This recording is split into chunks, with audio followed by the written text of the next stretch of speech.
Welcome to the Pixie Podcast. I'm your host, Diam, and we are back again with another episode. And before we get started, let's introduce our guest. Hello. What's up, everybody? My name is Tygo. Just excited to be here with Don and have a great interview. Excited to have you. So let's get started. For the people just discovering you, who is Tygo and how would you describe your sound? It's a great question. Tygo is a guy coming from New Brunswick, New Jersey. I moved out to Virginia when I was about 9, 10 years old. And I would spend my summers back in New Jersey and New York. So I'd be back and forth between the North and the South. Mm-hmm. And I feel like that's the best way to describe my music. It just takes from elements of Northern sound and Southern sound and kind of like meshes it together in its own new sound. It's kind of hard to put in a box because I try to like do a lot of different things and provide it, but still at the same level of high quality. Okay. You just dropped an album called I Love You Tygo Part 2. So do you have a story behind it? Yeah, kind of. The series kind of came together kind of organically. Like my creative process is different day to day. So I just kind of make music just to make music what sounds good. It's not with the intention of like, oh, I'm making a project. Let me make songs for this project. It's kind of just making whatever comes to me and then just placing it where it fits. The sound like behind the I Love You Tygo series is more like melodic, more vibes, like more like very friendly music, like you can just cut on like when you're having a good time. And that's kind of the concept behind it, is just like good vibes, good time. Like when you hear it, I just want you to like have the best moments of your life to my music. Yeah, I listened to it as well, so I definitely got that vibe from it. It was really good, really good. Appreciate that. You're welcome. So what was going through your mind when you created the project? Any themes or messages you were trying to push? Yeah. Definitely good spirits. Obviously like good feelings, love, of course. Hence the title. And just good vibes overall. I try to pull from like personal experiences while still kind of keeping it general so that pretty much anybody's listening can relate. But it still comes from like elements of real places in life and where I'm at. And I just remember how I feel like when I'm having a good time. Yeah. I try to just recreate that through the music. And hopefully people can have a good time too. Awesome. Okay. How would you describe your evolution as an artist from your first track to now? Ooh, first track. Well, I started in 2020 when COVID hit. Okay. Kind of like just in the house, you know. Yeah. I've always been like a big music fan. Like I'm a music nerd. Like any genre, it doesn't matter. I probably know something about it. Like, yeah. So, we were just in the house, stuck, nothing to do. Yeah. We didn't know what COVID was at the time. They were just like, don't go outside. So we're like, all right, well, we're in the house. Yeah. I'm in college. It's nothing to do. Bought some equipment. And I was just making music like just for me. Like I never intended like to put it out or anything. And I would just like have friends come over and like they'll hear it and be like, oh, this is like, this is actually good. Like you should start putting it out. And I'm like, no, I would never do that. Like, and then I don't know, it just like clicked one day and this has been like that from the jump. As far as the sound, it's just, you just learn as you go. Yeah. I feel like the best thing, there's no rules in music. And that's what I kind of love about music. You can do anything you want. But repetition, like, kind of just makes you better. Since there's no, like, guidelines or, like, rules to it, you kind of just got to keep recording. Yeah. You just progress as time goes on. You know your sound. You get to figure out, like, what you're good at. And you just, like, you know, build on that. And I did, like, for my birthday, I got in the studio. Yeah. I have, like, I'm kind of keeping it to myself. Okay. I totally get that. Yeah. Because, like, I didn't know, like, from that aspect of, like, being an artist. I'm like, bro. And then, like, listening to it, I listened to it on the way here. And I'm like, I want to go back in there and do something else. Like, you sit there and you listen to it, but you want to add stuff to it, take some stuff out. Exactly. So, yeah, like, your creative mind just go crazy. Exactly. That's the perfect time, like, during COVID, too. Right. So you was in the house just creating some magic, man. Ideas, like, just coming to you. And it's funny you say that, too, because it's like, in the moment, you could make something, and this goes beyond music, like, anything creative. Right. You could literally make something that day, and you could feel like it's the best thing ever. And then you wake up, and you go back to it, and you're like, I'm not feeling this no more. Yeah. You kind of go through that too as an artist of like, I can't tell you how many songs I recorded. Like, I've sat on so much music that I probably would never come out, but you know, you just play it for yourself and like see if you can build on it. You might move something to another song. Yep. So it's always ideas flowing, but right. What was the what was the moment you realized music was more than just a hobby for you? I'd say during COVID, when I started going to the studio, because at first I was just recording myself and I didn't really know too much about like the music business and how things worked. I kind of just self-taught myself through YouTube. But actually sitting in the studio and like inviting my friends to sessions and like just getting feedback and just different things like that and hearing what people think of my music. Well, I'm thinking like, oh, I'm just, doing this for fun. And people are like, no, like this actually, like I would like to actually play this. Like, yeah. So I feel like that's when it started getting real. When I started hearing it from people that, aren't really close to me and like just random people, or it could be people that like didn't even know I was making music. I would just play a song and not tell them it was me. And then they'll give their real reaction. I'm like, oh, okay, that's me. So and they'll be like, nah, it's no way that's you. What? So yeah. Yeah. That's kind of how it goes with that. What's your take on vulnerability in music and men in music? Do you think the industry makes space for it? I feel like the industry does make space for it. As far as vulnerability, I feel like there's been a lot of that in music with men. It just kind of depends on the kind of artist you're looking for. Yeah. I think, and that's a great thing about music. Anything that you want to find in music is out there. Like you can find it. As far as like, mainstream push and stuff, it might be some void there, especially now, kind of like with trends and everything. Music's just in a weird place as far as like what sticks and what doesn't. Yeah. But vulnerability is always there. You can find it in different artists.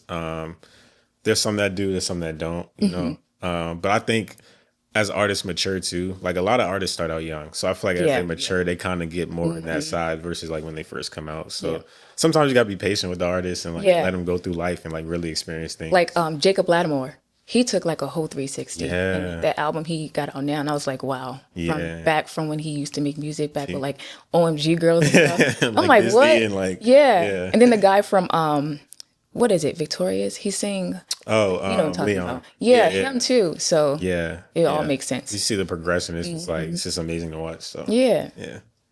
Are there any artists, mainstream or local, that shaped your journey as a musician?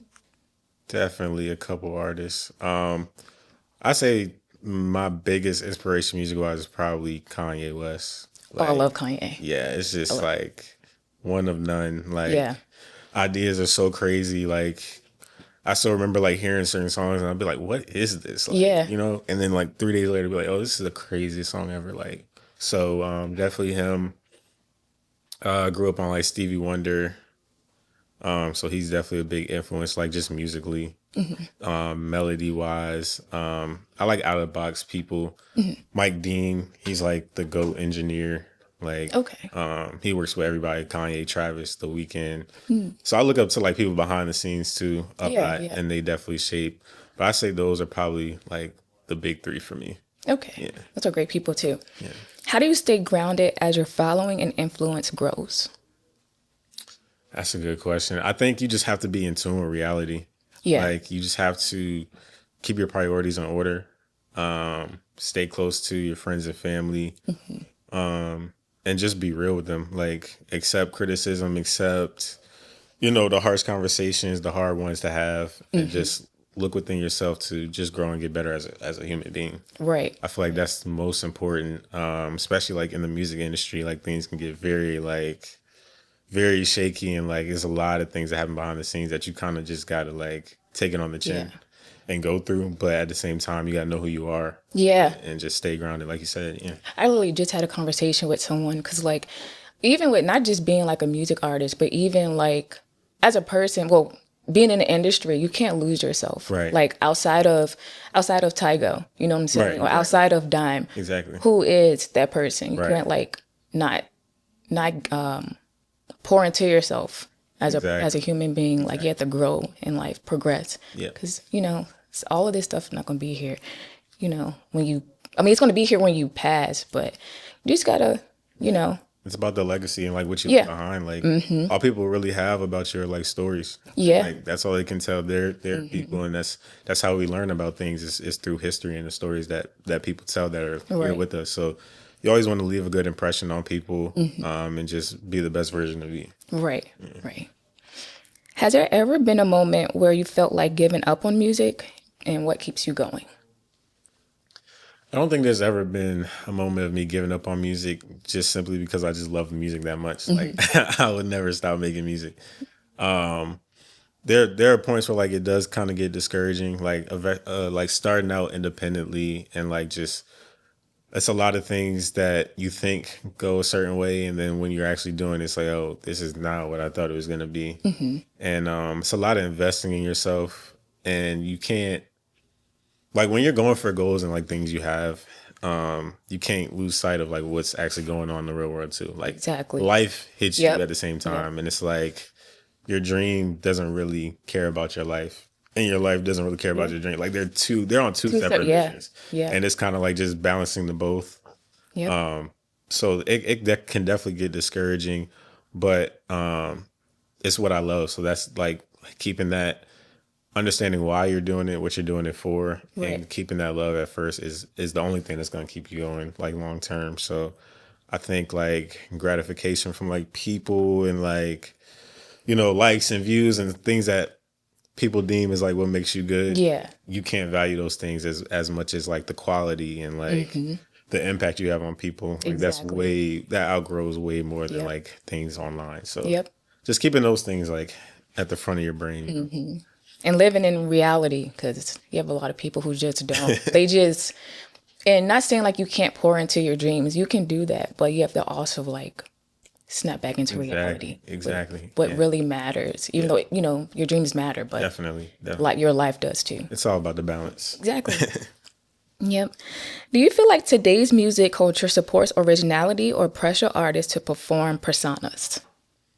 Definitely pressure artists to perform personas. I think you're seeing that more and more. I think a lot of the original recipes are done with, but at the same time, it's like, it's a lot of music that has came out over the years, and it's at this point it's really hard to create something new. And I feel like that's why I value like a Kanye West or like the creatives that aren't scared to like go outside the box, because it's so easy and comfortable to make a formula, and then it's also like, you want to make money. So it's the balance of that too. Like if you know you're going to make money by doing a certain thing that people are used to, obviously you're going to do it. Right. So it's like, it's hard to find that originality. So I don't discredit artists for, maybe like copying or like, it's a lot of sampling and redoing songs that have been out, which is, it is what it is. But I feel like creativity always is like, gonna stand out over that. But there are people that are creative still. I still have hope in like the music industry and that, but as of right now I feel like it's not too much creativity out there. It's like you said, everything's just being done over again. We do need some like need some new recipes. New recipes, some more creative stuff up there. Definitely. Okay, I want you to finish the sentence. Okay. Music is my love. Your love. Music is my love for sure. I like that. Okay. What's something you've learned about yourself through your music career? Just the levels of creativity I can really tap into. Like, I think starting out, like you always have references of like what you think something should sound like, but now I'm comfortable in my sound and my voice enough to kind of go out into different avenues and sounds. So just still learning like, oh, I can do more than just stay in this box or this sound, and just discovering new things about myself within music. Like I said, I recorded myself. I learned how to engineer. Oh, wow. So I help out a lot of artists. I've been writing for a couple artists that I have signed to me as well. Okay, look at you. Yeah. No, it's a lot going on. It's a lot going on.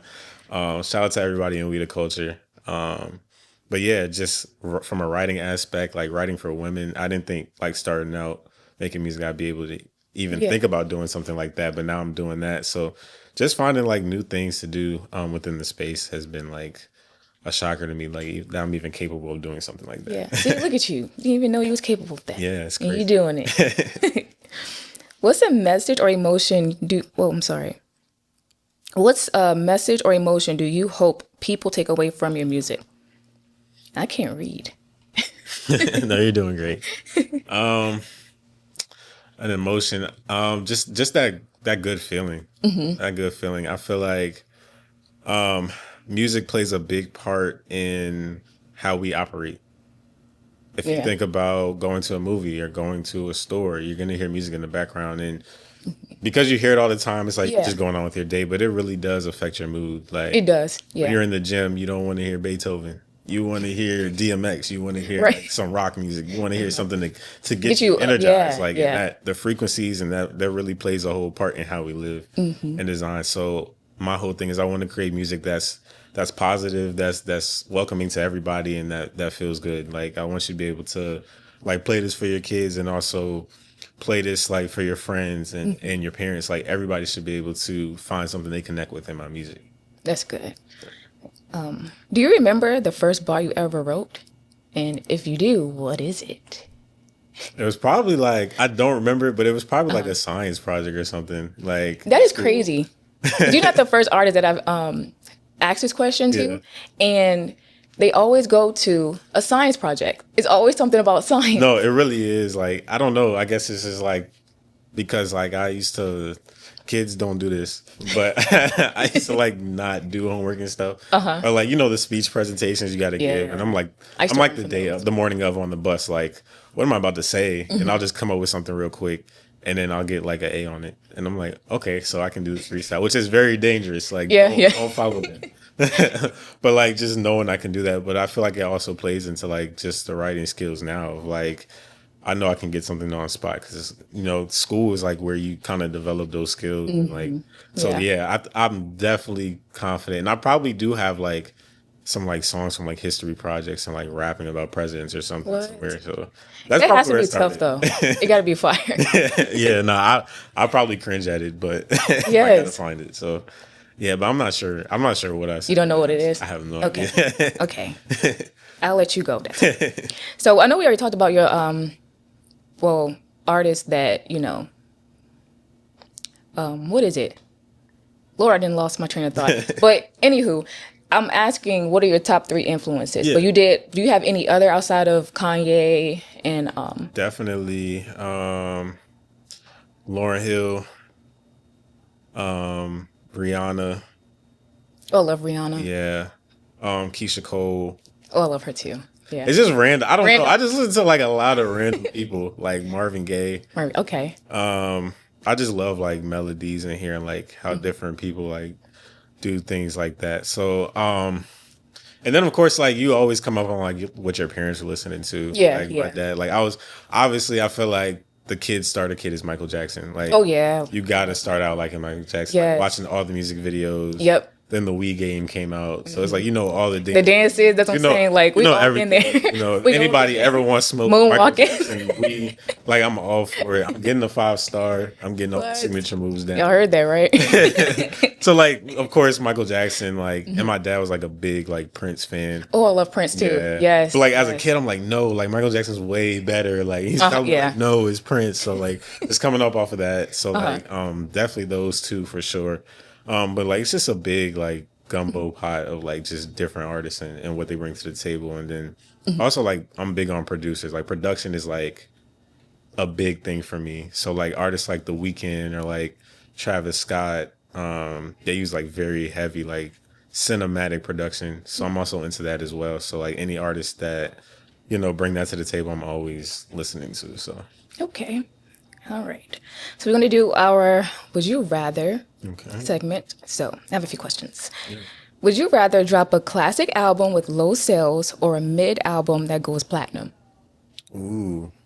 I'm going to say a classic album because I feel like music is timeless and you might not get the sales, but over time, if it's a classic, the people are finally going to catch on. Yeah. And I kind of really enjoy stuff like that, or like an album that came out and everybody like when you heard it, everybody's like, oh, this is trash. And like 5 years later, people are like, yo, this is amazing. Like, did you see it all over TikTok now? They bringing all of it back, creating little dances and stuff like that. I remember when that Drake album came out, it was like a pop album. Like, I think it was called like Honestly Nevermind. I remember when it came out, everybody was like, what is this? Right. Like, this is not. Now everybody loves it. Yeah. Like, so it's like, sometimes you just gotta let it sit. Yeah, let it marinate. You gotta let it sit. And then also like streams don't really bring in money. So like the platinum aspect, I think from like maybe like an argument aspect of like, oh, but he went platinum on it. Like, it works for that. But like, you don't really make music off of streams as like people like to think. So I don't think platinum would, it kind of helps in status, but I don't think it would help like a classic album. Okay. Yeah. Would you rather ghostwrite for the biggest artists in the industry or stay underrated forever but be respected? Ooh. I'd probably ghostwrite for the biggest artists in the industry. I actually like really enjoy writing for other people. Yeah. Yeah. It feels like I can like acting in a way. Like I can like kind of take on the character of whoever I'm writing for in a way and kind of like think of things that I probably wouldn't say or fit them better than what I would say, but I can still bring my sound into it. Like if I was you, this is how I would do it, kind of. So definitely writing for the biggest artist. That would be a great opportunity. Would you rather get a Grammy or a billion streams? On this one, I'll probably go with the billion streams. Billion streams. I go with the billion streams. I feel like back in the day, like awards meant something. I think like with all the politics behind it now and like, I don't know, especially with the Grammys, like people just feel like they haven't gotten it right in a long time. Yeah. So it's like, if I get a Grammy, they're probably going to be like, oh, he didn't deserve it. Like, they should have went to somebody else. So I don't know. The Grammys are like, I feel like it's more like a politics game and like who you know. Versus like billion streams, it's just like people that just want to play your music. So I'll take that. Yeah. Okay. Would you rather lose your voice for a year or never be able to write again? I think I know this answer. Lose my voice for a year. Lose my voice for a year, definitely. Yeah. If I can't write, I don't know what I'm going to do. Right. Because at the end of the day, like, even though you lost your voice, you still write, so you still could hear your hear your sound through. I just like, hey, can you rap this for me? Like, I just wrote this. Right. I just can't, I just can't do it. I can't do it. That's hilarious. Would you rather be stuck in the 90s rap scene or fast forward to 2030 hip hop? Ooh. I can only imagine, like, how it's even going to be, like. That's a good one. That's a good one. Because it's like, I'm interested in what the future holds. But like, right. The 90s was such a golden era for like rap. Like that was like peak. Like you had everybody like competing with each other. You had like Jay, Nas, you had DMX. It was a good time to be in. It's just a good time. Yeah. Like everybody was just dropping heat. Like you had Ace, you had like everybody from every borough, every city. But I'll probably go with the 2030. I think, like, I always appreciate the past and, like, what everybody brought to the table, but I'm always thinking, like, forward and future, like, what's next? Like, that, I'm always looking for what's next, so definitely the 2030. Okay. Would you rather open for Jay-Z on tour or headline your own small venue tour? Ooh.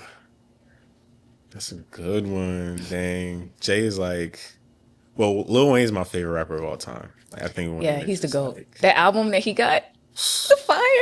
I just feel like Wayne is just like the things he comes up with. It's still like crazy. I can know a Wayne song word for word. I'm telling you. And I still like something will hit me. I'd be like, why did I not catch that 10 years ago? I'm telling you. It's crazy. I'm telling you. But I say that to say Jay is probably my second. So,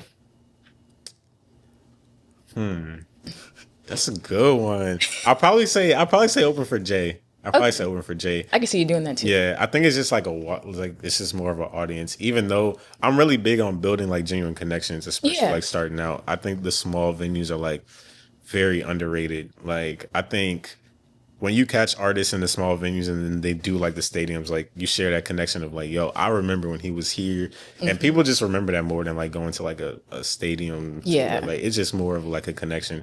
So I definitely value both, but I'll probably go with the Jay-Z open. Jay-Z, okay. Jay-Z, get at me, like, what's up? Would you rather always make fire music no one hears, or one hit everyone hears and moves on? I'd probably say fire music that no one hears, because eventually you're gonna hear it. Yeah, eventually you're gonna somebody's gonna hear it, But I'm like, I don't know, like all my friends and like my artists and stuff, they always tell me like I'm very selfish with my music. Like I'm cool with like making the best song ever and like just playing it for me. Yeah. Like and not sending it to nobody. Like I just like to hear it. I make music that I would want to hear. You know what I'm saying? So like I'm cool with nobody hearing it. I feel like that would be like if I was an artist, I would be that type of artist. Like, I'll just be making music and just vibing to it myself. Literally. No one would hear it. It's so many songs I have in my phone that like will never see the light of day, but I just love them. Yeah. You can't do that to them. I'll try. Like, I'm working on, like I said, they're on me about like just one. Just drop just one. Just one. Okay. One. You'll give us one. Only for you. Okay. For you. I'm going to remember this. This is on camera. You're right. You're right. I'm going to do it. Just for Diam. Would you rather have your dream producer or dream feature on your next track? Ooh. I would say dream feature. Dream feature? Dream feature. I think the dream feature would lead me into the dream producer. See? You smart. There you go. There you go. Because like the dream producer, but it's like, I don't know, producers like, I feel like they don't get the credit they deserve a lot of times. Like a lot of the music today, we only like because of the producer. Yeah. You know what I'm saying? Think like about it, yeah. A lot of the songs that are like that people are saying are popular, or like they like, it's really because of the beat. Right. And like I'll use Wayne for example. Like a lot of people didn't like some of the stuff he just recently put out, and they like people on Twitter have like been switching the beat to like a better beat, and people are like, oh, the song's actually not bad. So like production like really plays a big part in what you're doing as an artist. But the feature does a lot for like your status, and now people kind of take you serious. More of like, oh, he's just like a local rapper, but they see like you're investing in yourself, you got yourself a big artist. Now it's like more people are open to working with you, producers are looking to find you, so definitely the feature. Okay. So tell us where we can find you, and matter of fact, before we say that, what do you have planned next? What do I have planned next? Lay it all on the table. Man, I got so much stuff coming out. Talk to us. So I plan on pretty much dropping it every month for the rest of the year. Okay. Like I said, I have a lot of artists that I work with, a lot of artists on my label. Shout out to We The Culture. I got collab projects with the artists I work with. So I got a project with Wavy JC coming out.